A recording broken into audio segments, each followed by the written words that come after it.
바다 한가운데에서 배가 침몰했고 운이 좋아 살아남은 사람들이 어떤 무인도의 해변에서 깨어났다.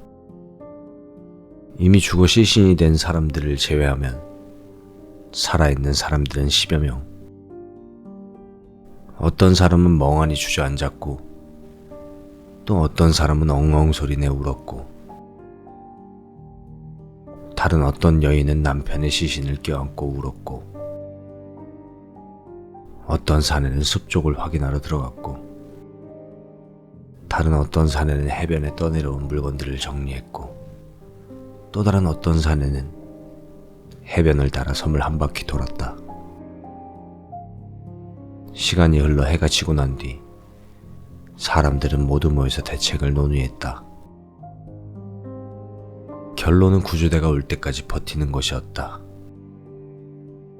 가장 큰 문제가 식량이었지만 다행히도 한 사내의 직업이 식품연구원이었고 그의 캐리어 한가득 햄 통조림이 종류별로 가득 차 있었다. 사람들은 그것으로 허기를 채우고 모두 함께 해변의 한 곳에 모여서 잠을 잤다. 다음 날 그들은 나무를 이용해 해변에다 거대한 SOS를 그렸고 마른 나무들을 모아 불을 지피고 떠내려온 시신들을 수습해 한 곳으로 모아두었다. 그리고는 어서 구조대가 오기만을 바라며 햄 통조림을 먹으며 그렇게 하루하루를 보냈다. 헌데 다음날, 그 다음날, 또 그 다음날 일주일이 넘도록 구조대는 오지 않았다. 그 와중에 부상이 심했던 한 사람이 사경을 헤매다 사망하기도 했다. 사람들은 그의 죽음을 보며 공포심을 느꼈다. 그리고 모두 최악의 상황을 가정하기 시작했다. 구조대가 오기 전에 모두 죽거나 구조대가 오질 않거나 현실적으로도 가장 중요한 식량 문제가 마음에 걸렸다.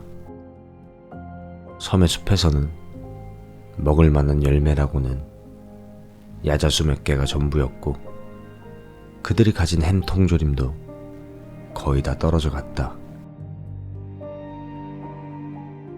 그때 햄 통조림 캐리어의 주인이 냉정하게 말했다. 우리가 살기 위해선 합리적으로 생각해야 됩니다.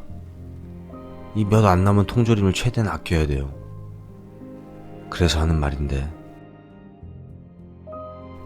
정말 죄송한 말이지만 오늘 내일 하시는 노인분께는 더 이상 햄 통조림을 지급하지 않는 것이 우리 모두를 위한 합리적인 일이 아닐까 생각합니다.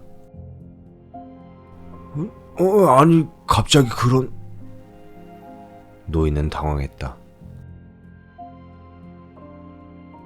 다른 사람들도 얼굴이 불편해졌다.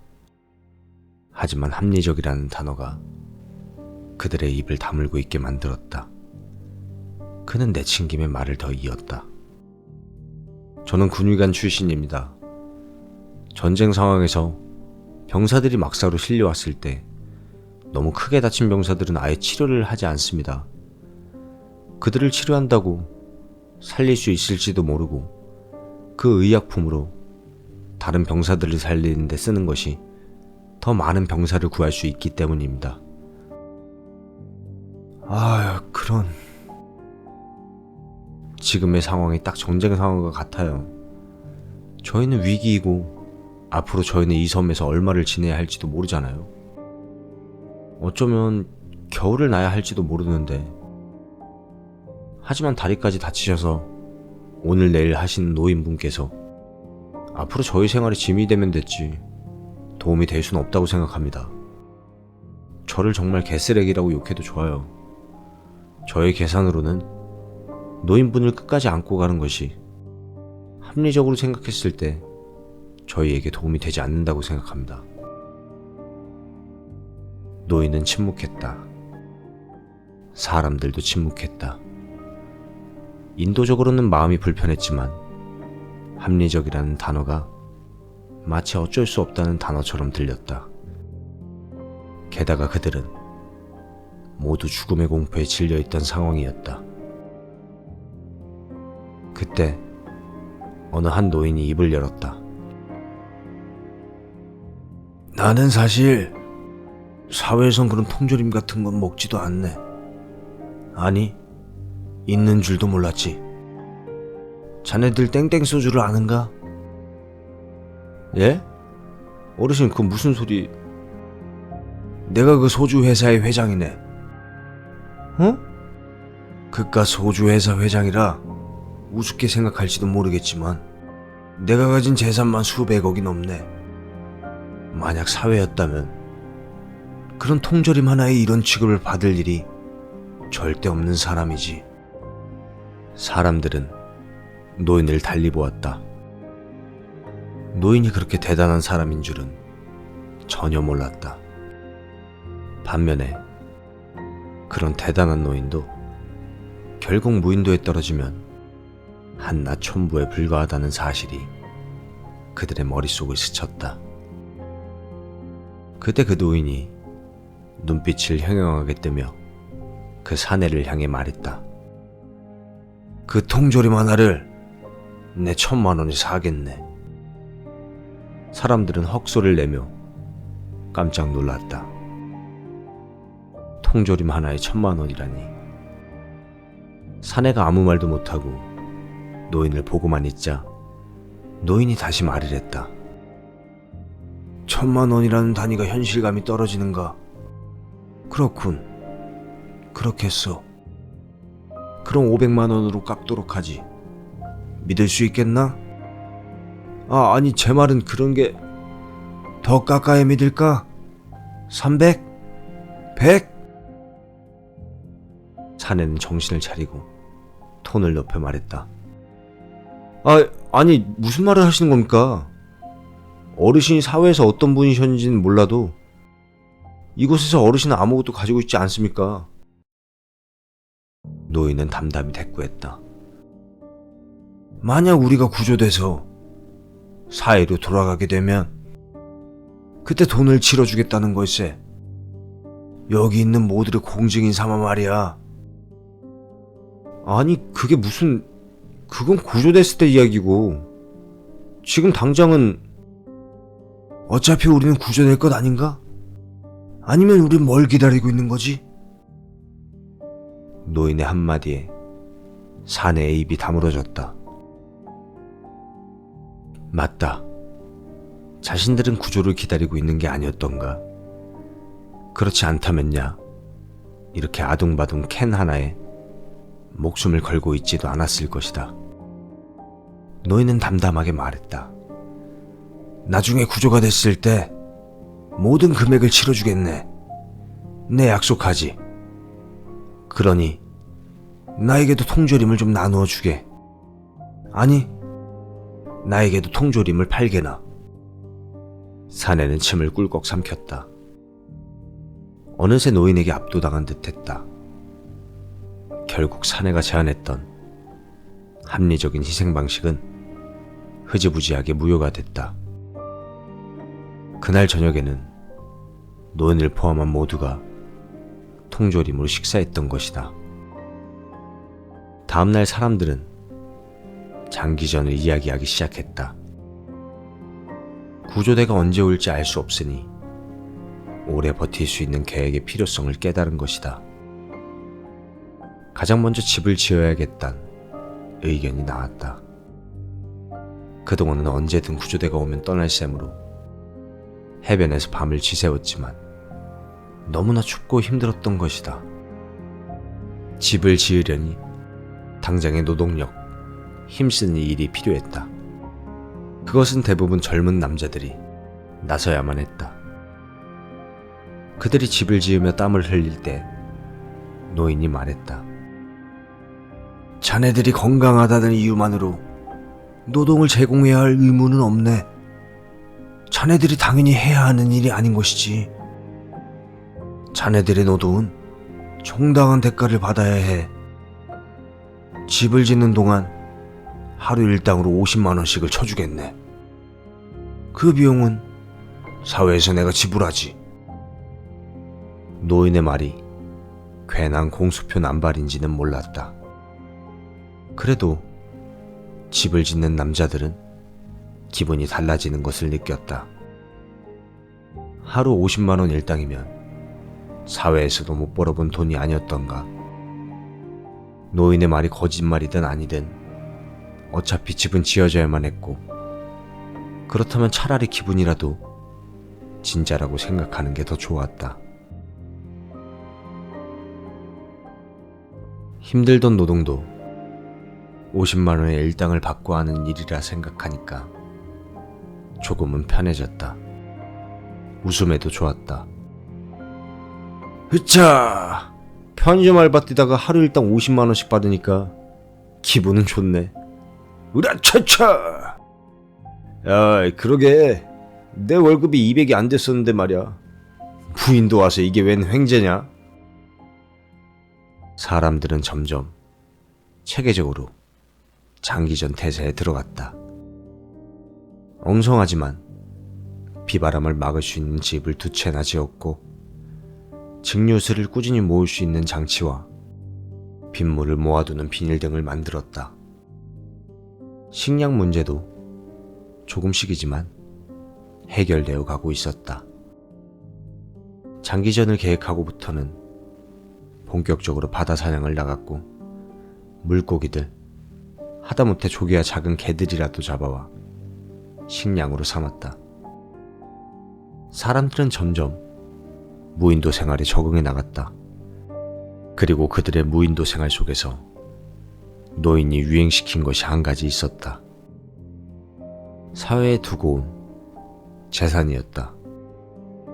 그 작은 무인도 사회에서도 그들은 서로 돈을 통용시키고 있었다. 그들의 집에는 소중한 노트가 보관되어 있었고, 그 노트에는 각자 사회에서 자신들이 가진 재산을 적어 놓았다.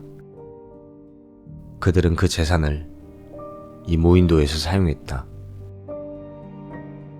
어느 누구도 재산을 허투루 장난으로 쓰는 이가 없었다. 실제 돈을 쓰듯이 신중하게 사용했다. 그들에게 그 재산은 마치 사회와 무인도를 연결해주는 현실의 끈처럼 느껴졌다. 그 돈을 장난처럼 치부해버리는 순간 그들은 구조의 희망도 버리는 것처럼 느껴졌기에 더더욱 진실로 대했다.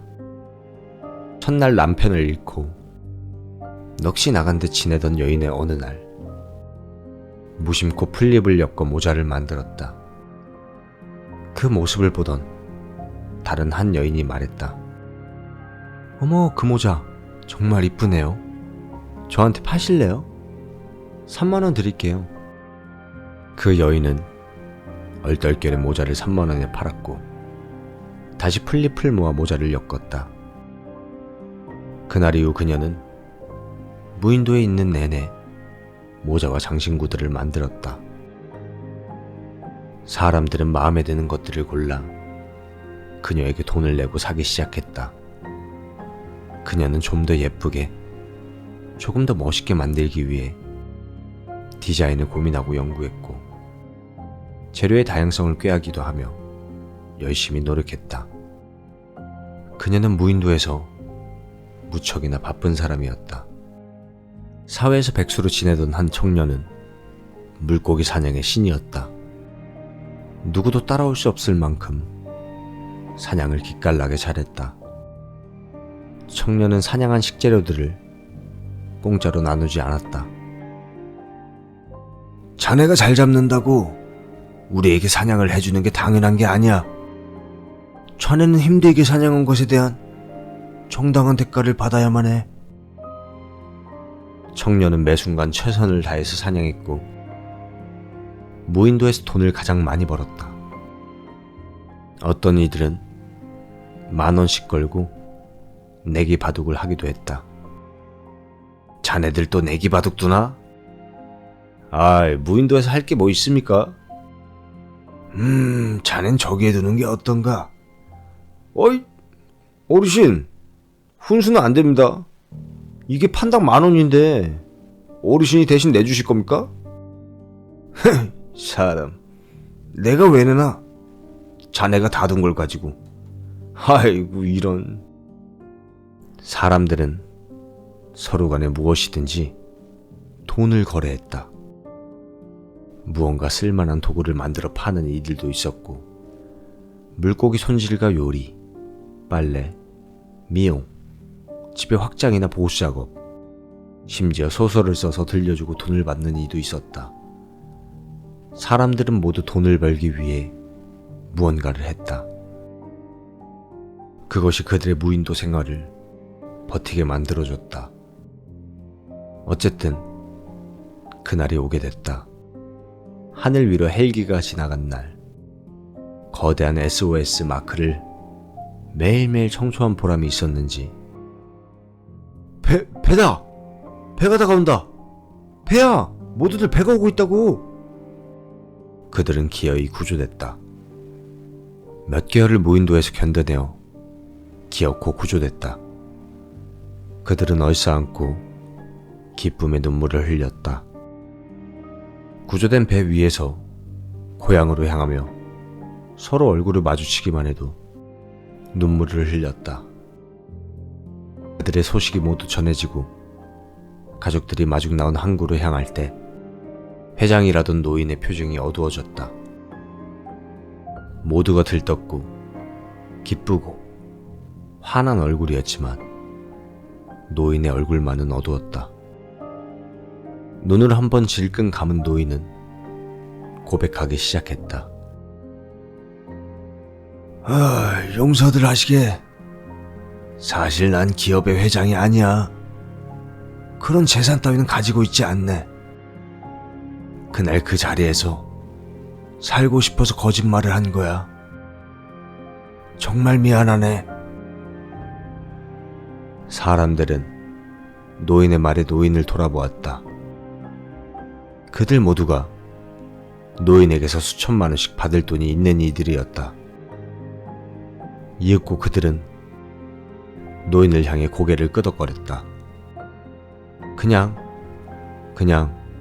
그게 다였다. 그냥 알았다는 듯 고개를 끄덕거렸다.